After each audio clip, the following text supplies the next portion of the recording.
I'm Rodney Gallington, one of the people that helps out here with the museum. We have quite a few people that helps us out.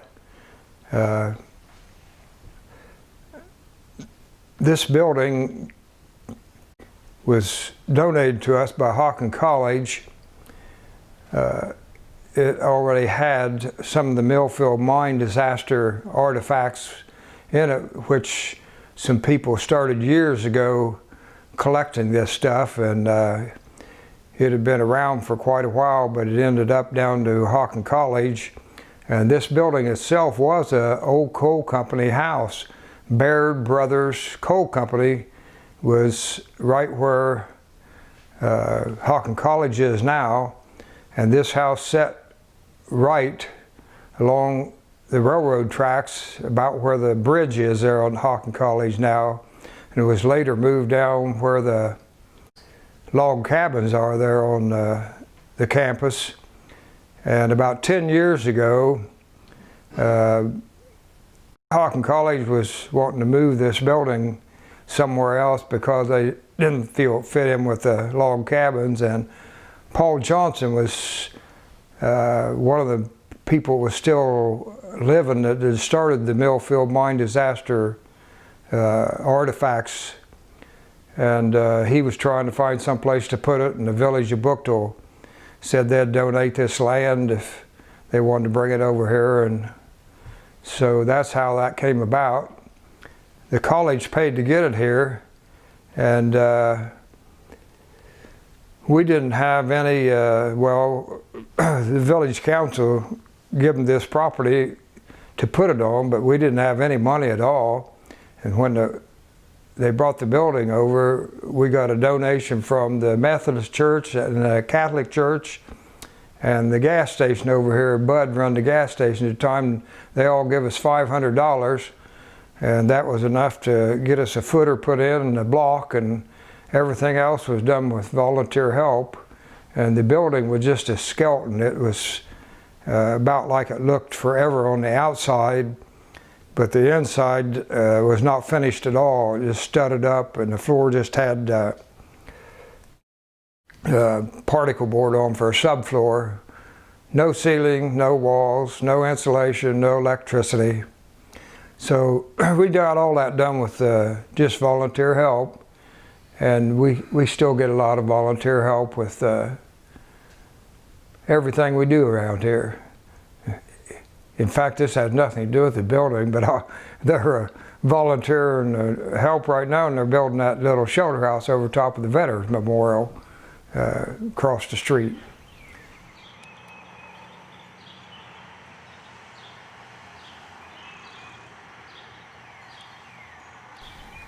Yeah, we have a lot of the Millfield mine disaster artifacts that came when the building came, such as the pieces here that they brought in for the rescue, the miners that day. And we also have a little building here that McKee had built a replica of the mine. And a lot of this artifacts is just, well, it's all just been donated by different people. And some of the money that the company stores used to pay, they called scrip, and that's what they used to pay the miners. Because back at that time, if you worked at a company mine, most likely you lived in a company house, and they only paid you with phony money, which you could only spend at the company store. So they got all the money back.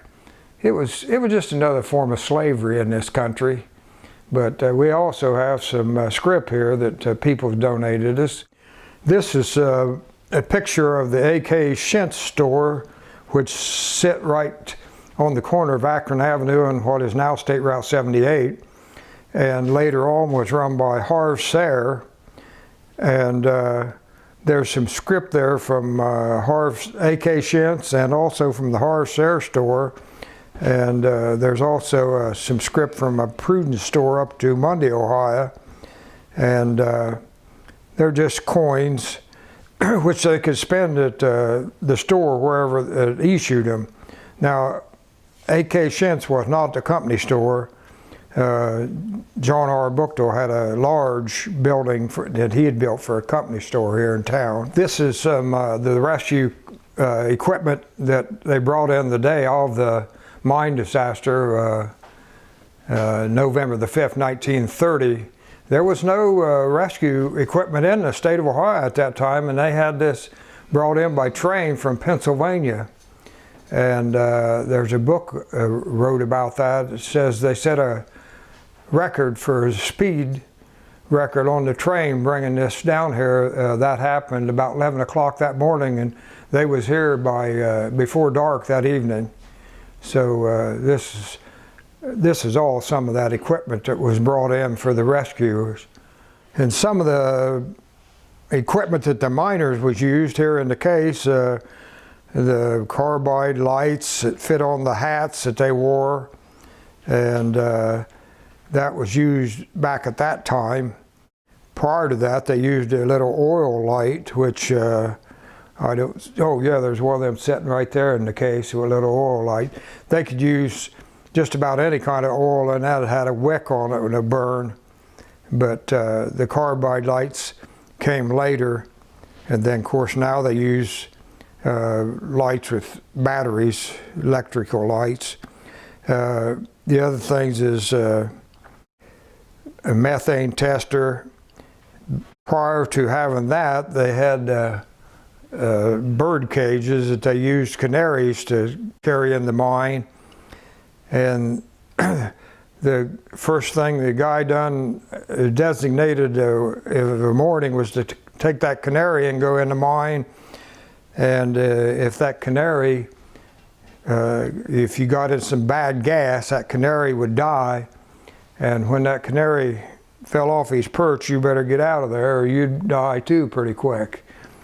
But it was a pretty rough life working in those mines, but most of those miners, that's all they knew, so some of them would leave sometimes and go elsewhere and get a job.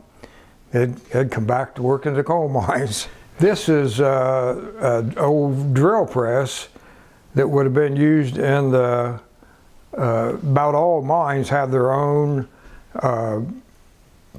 building that they used to repair whatever equipment they needed repaired. And this would have been an old-time drill press, and there's a old oil can down there that they had. But they would have a pretty nice shop that they'd use to repair all the equipment. And just about all mines had a shop where they repaired their equipment. This is a replica that Les McKee built of the No. 6 Sunday Creek Coal Company mine that had the explosion on November the 5th, 1930. It had been completely remodeled, the mine, and was supposed to be with all the modern safety equipment. Actually, there was owners of the mine there that day, and inspectors, and even some people from company that supplied equipment and stuff for the mine.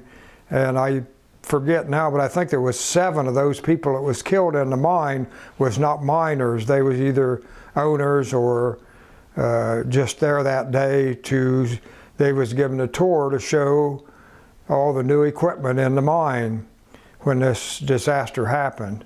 And as far as they could tell, some slate had fell in an old works and knocked the electric line down, and when it hit the track, it sparked and set off that methane gas in there, and it was just a tremendous explosion. Just twisted the rail that the little mine cars run on, the steel rail just twisted up like a pretzel, they said. John R. Buchtel came here in 1876, and he built this town. It was a company town.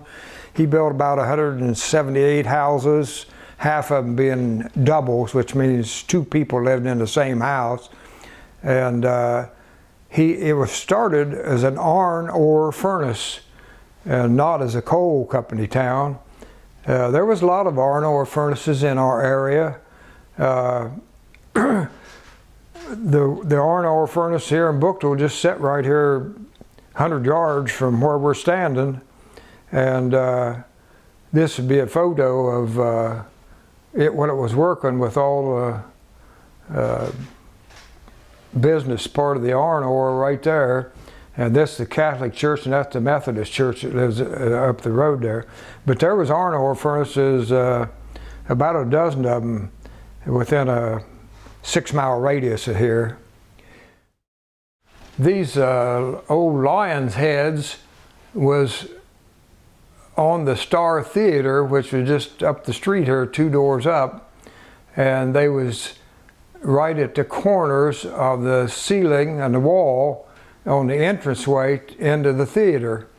And later on it was Mike Milham ran the Star Grill there. The building's still there. Right now Oakley's has a Dry Dock Coal Company in there.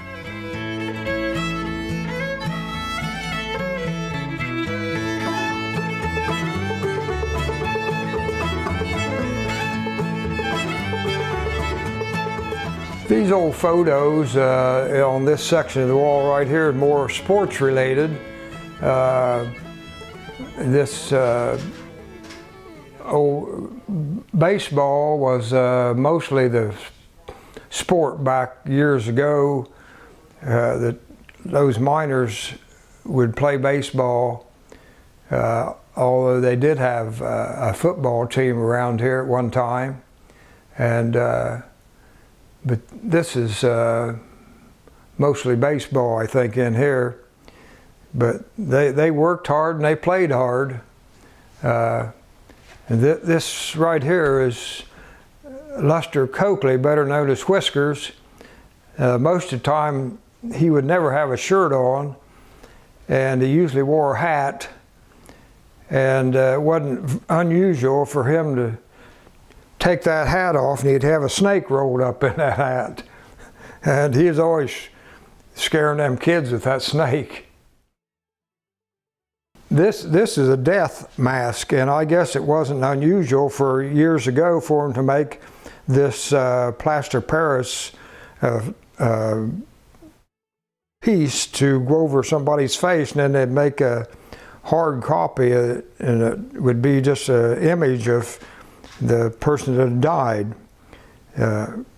Somebody donated us that, but I don't remember who. This is some more artifacts that we have here at the museum. This is kind of the kitchen area or the house area. Old time kitchen cook stove that probably in the 30s, and a lot of the little cans and stuff that lard would have come in, and baking powder and so forth, and old dish pan up on the wall there, miner's dinner bucket, and some other things. This stove right here came from, was donated to us by Scott and Lynn Brooker. It's out of a caboose that was a Norfolk and B&O Railroad. That's a coal stove that they'd have in the caboose to keep them warm. And on the wall there behind that is some Buchtel, York, well, it would have been Buchtel back at that time, high school basketball teams.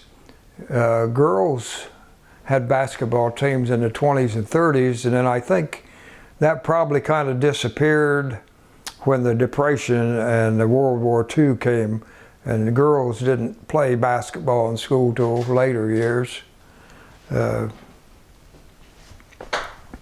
This is some more school-related pictures, and I don't know, did you ever read that article about the schools there? Yeah, tell us. I did this article about schools that once existed that now are consolidated to Nelsonville York schools, which when I was in school, I went to school at Carbon Hill, and Buchtel had a school, and Murray City had a school. That was the three close county schools, and they consolidated those to in 59 and 60, Buchtel, Carbon Hill, and Murray City. And prior to that, there was schools in each one of those towns had these little communities all around them. For instance, well, we'll say Carbon Hill, they had schools at Longstreth, Guess, Sand Run, Greendale, Haydenville, Greenland, Pattonville, Downarr, Snake Hollow, Monkey Hollow, Y School, Oak Hill, Door Run, Johnson Hill, Cawthorn, Coakley, and Mundy. And all those little towns had, like Murray City, they'd have a lot of little towns around them, which would be coal mine towns. And I think at last count I had, there was 47 or 8 schools that existed, which is now consolidated to Nelsonville, York. This is an old safe that come out of what was A.K. Shintz's store, later Harv Sayers' store, which sat right here on the corner of Akron Avenue and what is now State Route 78. And that old safe got the records there of where it was made, and I'm not sure if this company's still in business or not, but that thing weighs about 1.25 tons. It's heavy. This is an old radio which would have been battery powered, a battery similar to your flashlight batteries today, but there were several of them set in there. I think it had about 4 batteries, and that's what when radios first come out, they didn't. Most of these country places didn't have electricity. Electricity didn't come to this area until the 30s. Buchtel, Longstreth, Carbon Hill, and up through there, it was in the 30s when electric come. So people would buy those battery radios, and that's what they'd listen to. This is a picture of the company store that John R. Buchtel had built when he built the town. And at the time, 1876, I think the store was built in 1881. It was one of the biggest store buildings in the area. Says it was 60 foot by 130 feet with a full cellar underneath. Cost of the building was building and fixtures was $30,000. The Opera House was upstairs, seated 500. Had a freight delivery elevator. But anyway, down through the years, there was just a lot of different offices in there besides the store building. It says the store building handled merchandise, just about anything known to exist back at that time, and they would bring that stuff in on the train. Said he would buy a train carload of potatoes and have people haul them up there with a wheelbarrow and put in the cellar. But it housed the jail at one time, bowling alley, dance halls, bookkeeping office for the company, engineering office, lodge, KFP and the VFW and the IOF, two churches, machine shop, doctor's office, movie picture throw, they have that up in the Opera House, and a butcher shop, minstrel shows. That wasn't unusual years ago. They also played basketball. The high school played their basketball games up in the Opera House. Had saloon and a gas station also. It was just about every business you could think of down through the years. This is a picture of the Jobs High in 1895, and that would be a repair shop at the mine. Something like had the drill press that we looked at earlier. It's even got some of the men that's working there in 1895, Jobs, Ohio, shop crew, mine 2 and 3, Andy Peacock, Jack Dorsey, Andy Camel, Charles Robson, and the blacksmith was McManaway. All of these, they have quite a crew in all of those places that worked. And Job's had two big mines. Actually, there's several articles about Job's putting out more coal in a day than any place else in the world. I think it was, I'd have to look to make sure, but I think it was, I forget how many train loads or car loads it was that they dumped over the hopper that day. I'd have to look that up. Yeah, this is an article out of the Akron Beacon Journal. In 1984, they come down here and did an article on the town. John R. Buchtel also started what is now Akron University. It used to be Buchtel University. And he come down here after he had started that university and bought 2,000 acres and laid out this town, which back at that time was, like all these towns, was booming towns and pretty well self-sufficient, each one of them. But they say he was pretty good to work for compared to a lot of the coal mines. A lot of them didn't treat their employees very good at all. This is a picture of the watering trough, we call it. It's a natural spring here in Buchtel. It's probably been running ever since the Indians was here.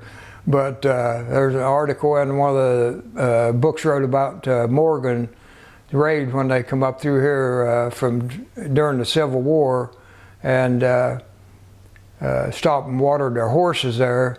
Also, they used to run moonshine up above the watering trough. There was like a lake up in there, and they would hire those young boys to get a boat and take the supplies for running moonshine back into the old coal mine area. And some of the old timers would tell about when they was kids, they'd do that. Even yet today, people comes from 60-mile radius here to get water.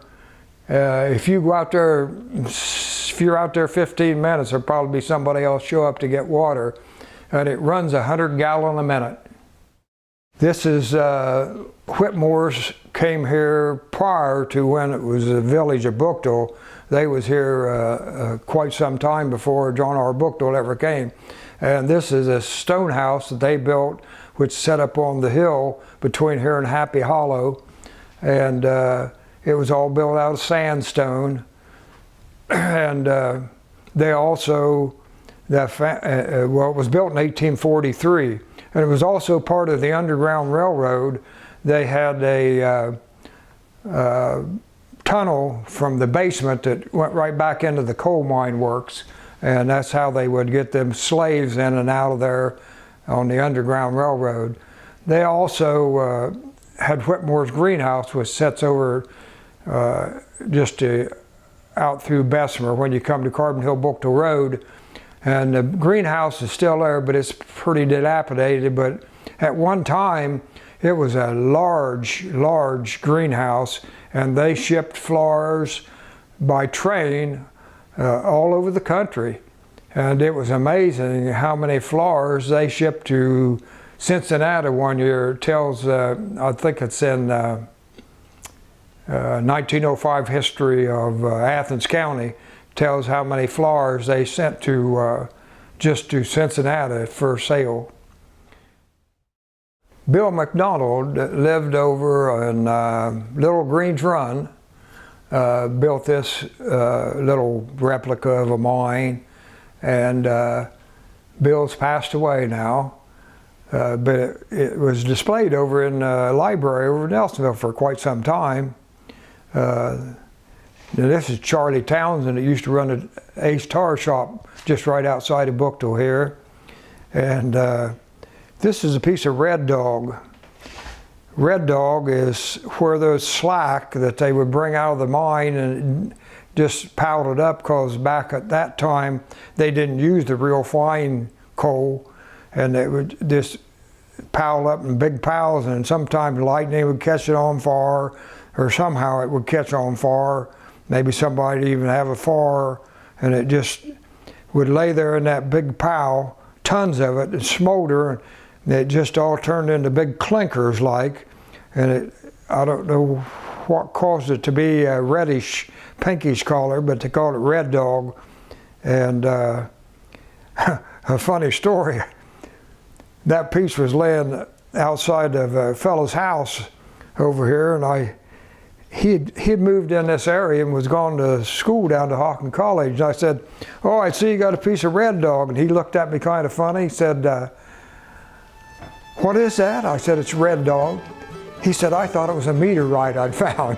But everybody around here pretty much knew what this is slag. It would come out of the iron ore furnace. After they'd melt the iron ore, it would just, the waste, just like the slack had come out of the mine, was just waste. And they built a lot of the railroad beds with that around here.